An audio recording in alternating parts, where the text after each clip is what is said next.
Per Francesca Marcon, pallavolista coneglianese di 38 anni in forza al Bergamo Volley, non ci sono dubbi. A causare la pericardite che la sta costringendo a uno stop forzato dall'allenamento è stato il vaccino anti-Covid. Ho avuto e ho ancora oggi una pericardite post-vaccino. Chi paga il prezzo di tutto questo? Tuona la pallavolista sui social in un post che è subito diventato virale. Non sono Novax, ma di fare questo vaccino non sono mai stata convinta e ne ho avuto la conferma, racconta Francesca, 25 anni di carriera sulle spalle e un presente nella massima serie del volley nazionale. Anche per questo le sue parole hanno fatto rumore e irrompono all'inizio della stagione agonistica. Questa è la versione raccontata dall'atleta trevigiana, ma al momento non è dato conoscere l'esatta diagnosi. Il tema più in generale è quello di un'eventuale correlazione tra vaccino e infiammazioni cardiache. Su questo si è concentrato nell'ultimo punto stampa dell'ULS 2 il numero uno dei pediatri trevigiani. La patologia infatti interessa maggiormente i giovani.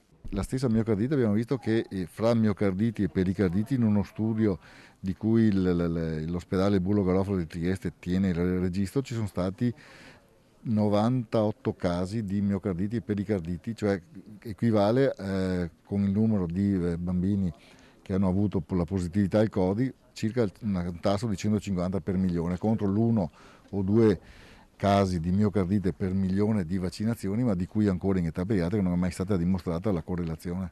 Insomma, la pericardite sarebbe il più delle volte dovuta a un'infezione virale come il Covid e non al suo antidoto, intanto però è infiammarsi il dibattito.